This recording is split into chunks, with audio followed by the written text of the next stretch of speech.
At times, when we discuss the resurrection of Jesus, we may be challenged with questions. We may hear the claim, "I believe in Jesus' resurrection, but this was only spiritual. Jesus did not have a bodily resurrection." If this were true, why do the four Gospels all tell us that Jesus' tomb was empty? What happened to his body? Also, when the resurrected Jesus appeared to his apostles, Jesus showed them the wounds in his hands and feet and on his side. Jesus had the apostle Thomas touch his wounds to prove that Jesus was present and not merely a ghost. More than that, the resurrected Jesus even ate fish with the apostles, not because he needed to eat, but to prove he was not a spirit but had a body. We can also see proof that Jesus rose from the dead both in body and spirit from Jesus' own words. Before Jesus died, he gave a prophecy telling his disciples and Jewish leaders, "Destroy this temple, and in 3 days I will raise it up." Then St. John tells us in his Gospel, Jesus was referring to his body as the temple he would raise up. Then later, the resurrected Jesus appears to his apostles and clearly tells them, "See my hands and my feet, that it is I myself. Handle me and see, for a spirit has not flesh and bones, as you see that I have." Jesus wanted to ensure his apostles knew he had resurrected bodily.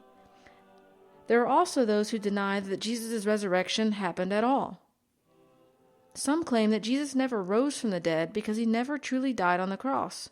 They say Jesus fainted or went into a coma or had been drugged, and so people thought he had died and they buried him, but they were wrong. He had not been dead. He then woke up and came out of the tomb. In response to this, there are several points. Firstly, the Roman procedure of crucifixion was well established at the time of Jesus, and they were deliberate in ensuring that prisoners died. The Roman soldiers had a duty to ensure the death penalty was carried out and completed. Failing this duty would result in punishment of the Roman soldier, with the soldier himself even being killed.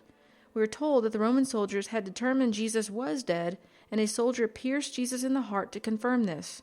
St. John was standing at the foot of the cross and witnessed blood and water flow from Jesus' side, which was proof Jesus was dead. Secondly, if Jesus had not died, then how could a weak man who had just been tortured and crucified wake up, come out of the tomb, overpower Roman soldiers guarding the tomb, and then escape? The Roman soldiers would not have let a prisoner escape. Some then suggest that Jesus or his disciples paid off the Roman soldiers to allow Jesus to escape. The Roman soldiers would have faced the death penalty for letting this happen and would have been disloyal to the empire. They would not have simply let this occur.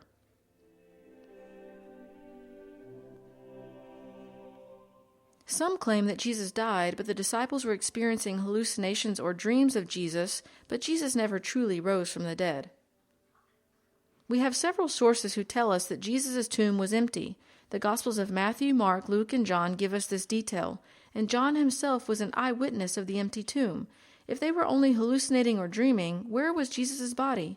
And the Apostle Matthew tells us an interesting detail.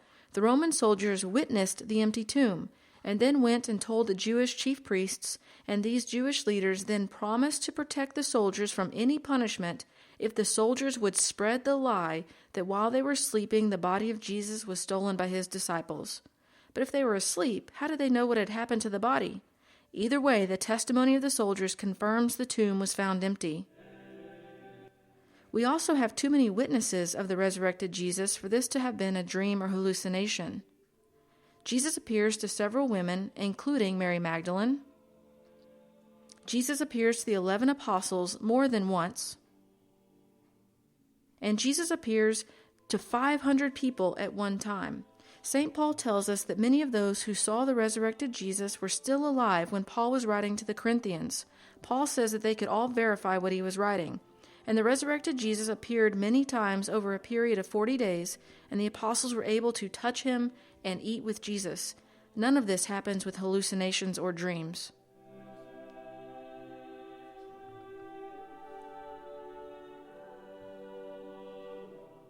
The last claim is that Jesus did die, but Jesus' body was stolen, and the disciples created a lie about Jesus rising from the dead.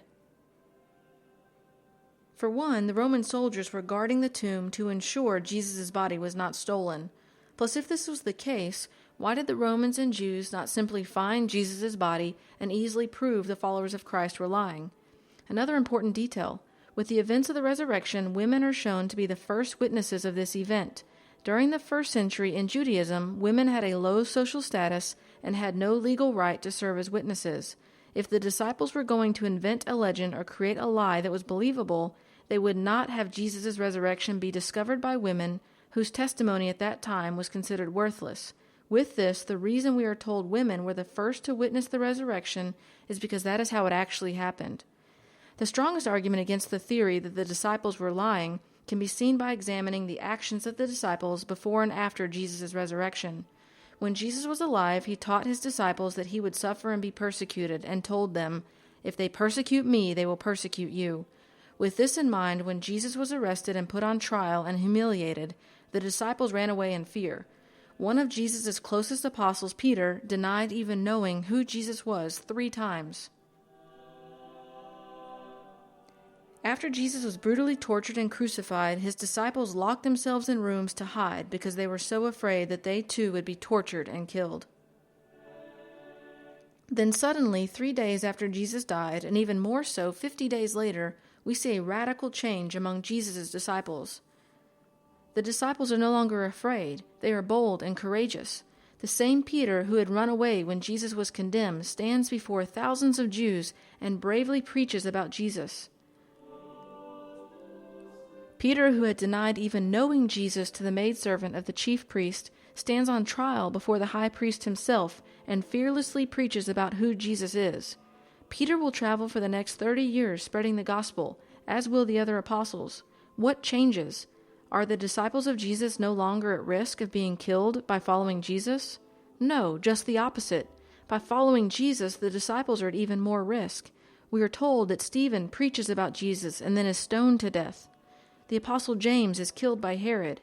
Peter and Paul are arrested several times. Paul will ultimately be beheaded for his faith.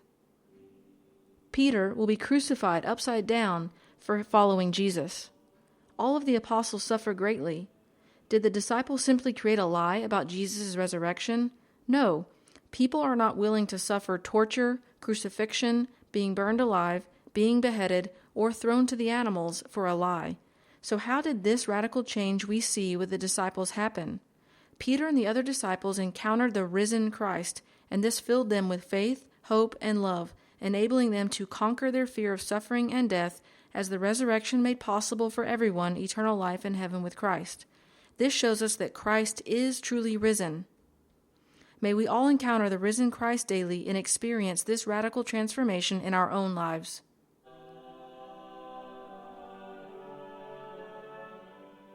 To learn more and to find more videos, go to www.pillarandfoundation.com.